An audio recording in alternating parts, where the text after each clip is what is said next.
నమస్తే. మన దేశ ప్రధాని నరేంద్ర మోడీ గారు మరొక వీడియో రిలీజ్ చేశారు. ఈసారి సెంటిమెంట్ ఆయుధాన్ని తీశాడు. జంతర్ మంతర్ లో జరిగిన ఉద్యమంలో అమ్మాయిలు తన కుటుంబాన్ని, తన తల్లిని, తనని అవమానించే విధంగా అసభ్యకరంగా మాట్లాడారు అని ఒక ముసలి కన్నీరు గార్చాడు. దారి తప్పిన పిల్లల్ని నేను దారిలో పెడతాను, ఆమెను నేను క్షమిస్తున్నాను అని ఒక స్టేట్మెంటే రిలీజ్ చేశాడు.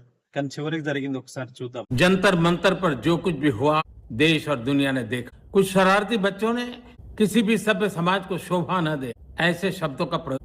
मुझे तो गालियां दी गई, मेरी स्वर्गीय माता को भी गालियां दी गई। न जाने कितना भद्दा स्वरूप था। लेकिन मैं आज बात करना चाहता हूं कि बचपन में गलतियां होती और बचपन में गलतियों से सुधरने का अवसर भी होता, और यही तो बचपना है। और इसलिए मैं समाज के अंदर जो आक्रोश उसको भली बातें समझ, एक कल्चरल शॉक कि हमारी बेटियां इस प्रकार की भाषा कैसे बोल सकती, लेकिन समय తర్వాత జరిగిన పరిణామాలు చూస్తే కోర్టుల ద్వారా, శిక్షల ద్వారా వాళ్ళలో పరివర్తన రాదు. కాబట్టి వాళ్ళని పరివర్తన చేయడానికి ఒక ప్రధానిగా నేను బాధ్యత తీసుకుంటా అన్నాడు. కానీ ఏం జరిగింది? చివరికి నోయిడాకి సంబంధించిన పోలీసులు రుచికా సింగ్ అనే అమ్మాయి మీద ఎఫ్ఐఆర్ నమోదు చేసి, 0 ఎఫ్ఐఆర్ నమోదు చేసి క్రిమినల్ కేసులు బనాయించారు. ఆ అమ్మాయి డైరెక్ట్ గా ఒక వీడియో రిలీజ్ చేసింది. మోడీ గారి మాటలు నమ్మి క్షమిస్తున్నా అని చెప్పిన తర్వాత ఈ రకమైన వ్యాఖ్యలు చేయాల్సి వచ్చింది, దీన్ని వెనక్కి తీసుకుంటున్నా, నన్ను క్షమించండి, నేను 15 సంవత్సరాల పాపను అని నరేంద్ర మోడీ గారిని వేడుకుంది. వాళ్ళ తల్లి కూడా క్షమాపణ చెప్పింది. ప్రధానమంత్రి జూలైలో నేను నా స్నేహితులతో కలిసి సిపికి వెళ్ళాను. అక్కడ నిరసన జరుగుతోంది. అక్కడ చాలా గ్రూపులు ఏర్పడ్డాయి. వారు చాలా విషయాలు మాట్లాడుతున్నారు. వారందరి ప్రభావంతో నేను అక్కడ చాలా విషయాలు మాట్లాడాను. నాకిప్పుడు కేవలం 15 ఏళ్లు మాత్రమే. నేను చేసిన పని క్షమించరానిది.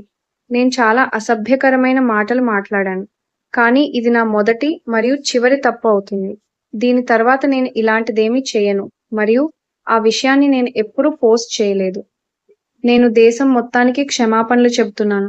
అయినా గానీ మోడీ గారు ఒకవైపు క్షమాపణ చెప్తున్నా అనే పేరుతోటి పెద్ద సెంటిమెంట్ ని దేశంలో మొదలు పెడుతూ, మరొక పక్క పోలీసులను ఉపయోగించి అమ్మాయి మీద క్రిమినల్ కేసులు పెట్టి నరేంద్ర మోడీ దొంగ విధానాలకి నిదర్శనం. అదే సందర్భంలో దేశవ్యాప్తంగా ఈ హేట్ పాలిటిక్స్ మీద అసభ్యకరంగా మాట్లాడే వాళ్ళు చూస్తే ఎవరు? బీజేపీ ఎంపీల్లో 100 మంది అసభ్యకరంగా మాట్లాడారని కేసులున్నాయి. దీని మీద సిజేపీ స్పందించింది, వాళ్ళ కుటుంబం స్పందించింది. పరువు నష్ట దావా వేయొచ్చు, కానీ ఈ రకంగా క్రిమినల్ కేసులు పెట్టడం అంటే ఉద్యమంలో పాల్గొన్న వాళ్ళ మీద హెరాస్మెంట్ చేయటం అనేది మనం స్పష్టంగా అర్థమవుతున్న పరిస్థితి.